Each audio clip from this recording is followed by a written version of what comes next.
The fact that Ronaldinho was able to score from that position, in my view, that is the greatest goal that I've ever seen.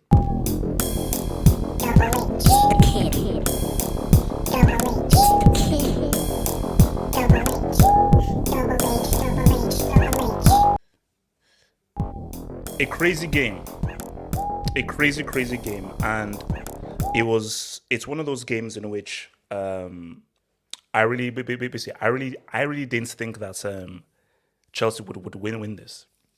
Because remember, this was Barca, this was Dino, and you never really thought that Chelsea were going to win this game. And which is why it makes '05 so painful. Because, again, you thought, okay, after that game, you thought Chelsea would go all the way. But we obviously know what happened against Liverpool and so forth, man. But I think the key thing about this game, because I'll tell you what was the truly iconic moments, and I think we all know what the iconic moments was. But I just want to talk about all the stuff around it before I talk about the iconic moments. I think, look, it's funny. I think with the crucial goal, I think there might have been a foul somewhere, So Chelsea and Barca, they have like a very interesting history, man. But I think, look, and I think that's the beauty about the Champions League and I think about the beauty of the Champions League and also the away goal is the drama of the second leg because of what you now have to do. Because Chelsea, I think it ended up becoming 4-2 in the end. I think the final score was 4-2. But the thing about the second leg, you always have to believe. You always have to believe, and the game isn't over until it's over. And I think the beauty about away goals, which is why it was so stupid that they removed away goals, is that once you have a certain scoreline, you can't go into extra time. So that means that it puts pressure on both teams to have to always constantly receive that, trying to get that goal, trying to get that goal, trying to get that goal. And because I remember where I was and how I was with people and so forth. And once Chelsea got that crucial goal, because basically, just for some reason, I couldn't see the first half. So I could only listen to the first half via radio. So I was like, blah, blah, blah, blah. But obviously, I caught that goal, which we have to talk about that goal. But then you then viewed, then we looked in the second half, and that's it was mad because you generally didn't know who was going to win. Is it going to be Chelsea? Is it going to be Barcelona? But that is why what is so important in a second, which is why let me just explain to you the stupidity of UEFA. So Chefrin says that, oh no, we're going to take away goals because the home team doesn't have any advantage. So the away team has all the advantage with the away goals. Home team doesn't have any advantage. This was a game that perfectly showed you why the home team has an advantage. Why do they call it the 12th man? That 12th man thing is real. A home crowd egging you on, giving you support, giving out freaking Anfield. Camp Nou, bro. Liverpool will say, no, our away goal is Anfield. Our cheat code is the cup. That's our cheat code. Because when that crowd says what's up, bro, Liverpool will say, if we played in an empty stadium against Barca 2019, we lose. 100%. Liverpool would have lost that game if they played in the same stadium, same pitch, but without the fans. They would have lost. Without the fans at Stamford Bridge, giving Chelsea that extra energy to believe that, no, we can win this game. They wouldn't have won the game. So we are emotional creatures and we feed off of emotion. We feed off of encouragement. We feed off of these different things. So it was actually very important the home crowd was extremely important for Chelsea saying what's up. Extremely important, So yeah, like that Stamford Bridge crowd and that environment that was created there was extremely crucial for Chelsea to say what's up. But also, I think one of the most iconic moments as well was this. Because, see, I told you, Mourinho is my guy. And I think Mourinho's introduction into management changed how people viewed managers, changed how they view coaches, and he made the manager sexy. He made the manager a superstar. And I remember just after full time, Mourinho going up, hugging the players, celebrating with the players, because it was like, bro, we'd never really seen a manager really be in the trenches with the players the way that Mourinho was.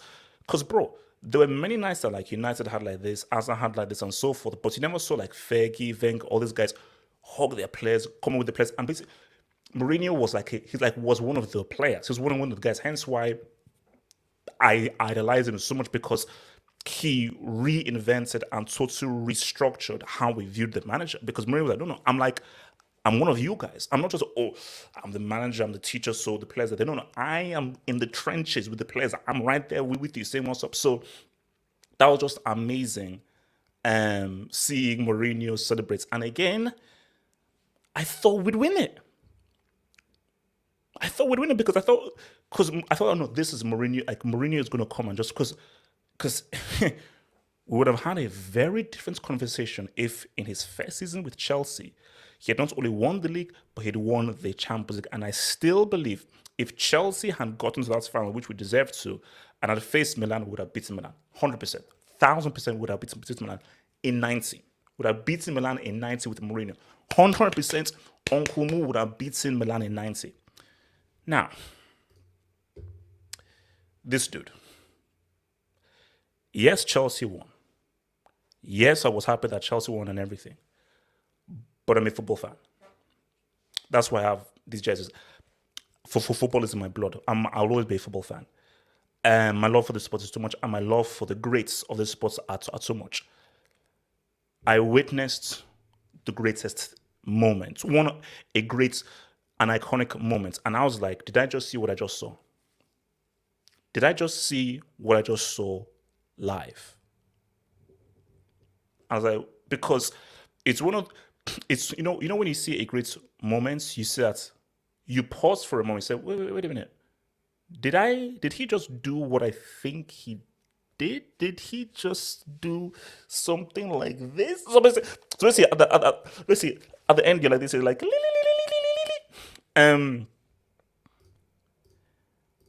you see, you got to put things into context here.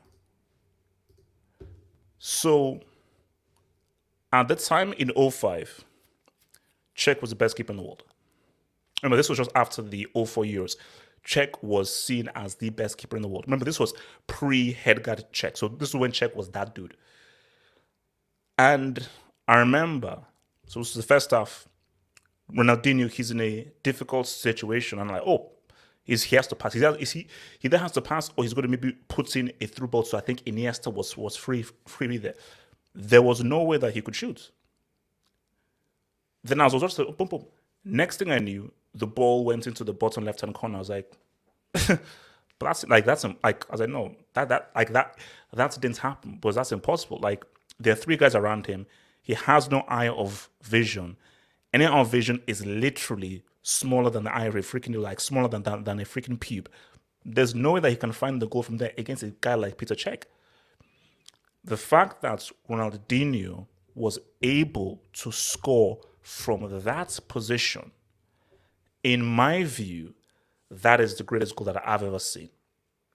Of course, you have the Maradona in '86, Zidane in the UCL final, Robin's goal against Van der Sar, Dennis Beckham's goal against Newcastle. Of course, you have amazing, incredible goals. But the thing about this was the sheer level of difficulty and the sheer audacity of what he did. Because anybody who's played football would realize that what Dini was able to produce is insane. Because to score from the position he was in and to even have the creativity, the imagination, and the audacity to attempt and even execute it against the best keeper in the world at the time, I was like, I have just seen the best goal I've ever seen in my life. Simple. And for me, I think we all have opinions. Because people say, no. But just in my opinion, that is the best goal I've ever seen in my life because I'm a dot merchant.